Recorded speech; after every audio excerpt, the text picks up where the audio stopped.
Black hole space की कई सारी मिस्ट्रीज में से एक। स्पेस में एक ऐसी जगह जहाँ की ग्रेविटी इतनी स्ट्रांग है कि लाइट भी उस जगह से एस्केप नहीं कर पाती। ब्लैक होल के पास जाने पर ब्लैक होल की स्ट्रांग ग्रेविटी आपको अपनी तरफ खींच लेगी, जहाँ से आपका निकलना बिल्कुल इम्पॉसिबल होगा। लेकिन क्या इतनी खतरनाक चीज को किसी तरह डिस्ट्रॉय किया जा सकता है? साइंटिस्ट ब्लैक होल को डिस्ट्रॉय करने के लिए कई सारी थ्योरीज देते हैं, जिसमें सबसे पहली है न्यूक्लियर बॉम्ब। क्या इंसान के पास मौजूद सबसे ज्यादा डिस्ट्रक्टिव हथियार से हम ब्लैक होल को डिस्ट्रॉय कर सकते हैं? देखिए, कोई भी ऑब्जेक्ट जो ब्लैक होल के इवेंट होराइजन को पार करता है उसे ब्लैक होल एब्जॉर्ब कर लेता है, तो न्यूक्लियर बॉम्ब को भी ब्लैक होल एब्जॉर्ब कर लेगा। और क्योंकि E = mc² होता है, तो न्यूक्लियर बम से निकलने वाली एनर्जी को एब्जॉर्ब करके ब्लैक होल और भी बड़ा और ताकतवर हो जाएगा। अब क्योंकि न्यूक्लियर बॉम्ब से ब्लैक होल को डिस्ट्रॉय नहीं किया जा सकता, तो साइंटिस्ट दूसरी थ्योरी की बात करते हैं, जिसमें हम एंटी मैटर का इस्तेमाल करते हैं। ब्लैक होल देखने में भले ही स्पेस में एक होल जैसा लगे, लेकिन असल में ये बहुत सारा मैटर है जो बहुत छोटी जगह में कैद है, और एंटी मैटर जो मैटर का ठीक अपोजिट होता है, और इन दोनों के टकराने पर ये एक दूसरे को खत्म कर देते हैं। तो क्या होगा अगर हम एंटी मैटर से बना एक बड़ा ऑब्जेक्ट ब्लैक होल की तरफ फेंकें? तो क्या ब्लैक होल डिस्ट्रॉय हो जाएगा? नहीं, क्योंकि ब्लैक होल के अंदर जाते ही किसी भी ऑब्जेक्ट की प्रॉपर्टी, जैसे उसका साइज, शेप और वो किस मैटर से बना है, ये डिलीट हो जाता है। ब्लैक होल को सिर्फ ऑब्जेक्ट की ग्रेविटी से मतलब है, जो डिपेंड करता है ऑब्जेक्ट के मास पर, जिसे ब्लैक होल एब्जॉर्ब करके और बड़ा हो जाता है। तो अगर आप एंटी मैटर से बना कोई भी ऑब्जेक्ट ब्लैक होल की तरफ फेंकेंगे, तो ब्लैक होल के इवेंट होराइजन को पार करते ही उस ऑब्जेक्ट की ये प्रॉपर्टी कि वो एंटी मैटर से बना है डिलीट हो जाएगी, और ब्लैक होल उसे एब्जॉर्ब करके और भी ज्यादा बड़ा हो जाएगा। Theory number 3।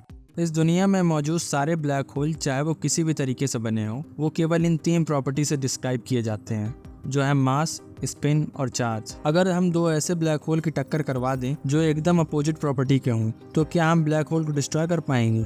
नहीं, तब भी हम ब्लैक होल को डिस्ट्रॉय नहीं कर पाएंगे, क्योंकि दोनों ब्लैक होल के मिलने पर उनकी अपोजिट प्रॉपर्टी आपस में कैंसिल हो जाएंगी और दोनों मिलकर एक बड़ा ब्लैक होल बना लेंगे, जिसका मास दोनों ब्लैक होल के मास के सम के बराबर होगा।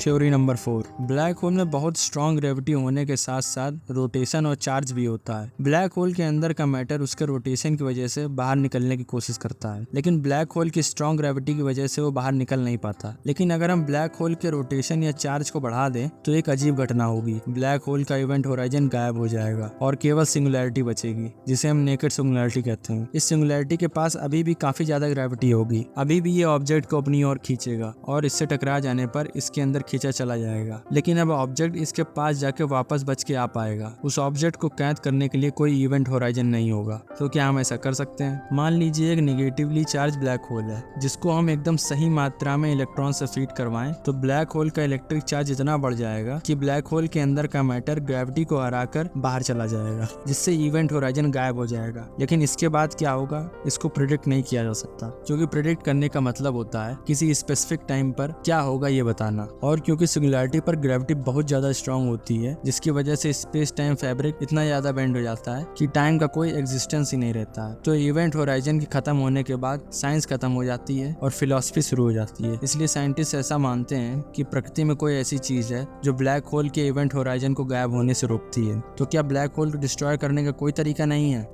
एक तरीका है हॉकिंग रेडिएशन, जिसे सबसे सेफ तरीका माना जाता है। इसके अकॉर्डिंग हर ब्लैक होल छोटे छोटे पार्टिकल इमिट करता है। इससे ब्लैक होल का मास धीरे धीरे कम होता रहता है, जब तक वो पूरी तरह से गायब नहीं हो जाता। ब्लैक होल के गायब होने के बाद ना कोई इवेंट होराइजन बचता है, ना कोई सिंगुलैरिटी। एक ब्लैक होल को पूरी तरह से गायब होने में लगने वाला समय उसके मास पे डिपेंड करता है। एग्जाम्पल के लिए, एक मिट्टी के कण के साइज के ब्लैक होल को पूरी तरह से गायब होने के लिए 10⁻⁴ ईयर का टाइम लगेगा। तो ब्लैक होल को डिस्ट्रॉय किया जा सकता है, बस हमें उसे समय देना होगा।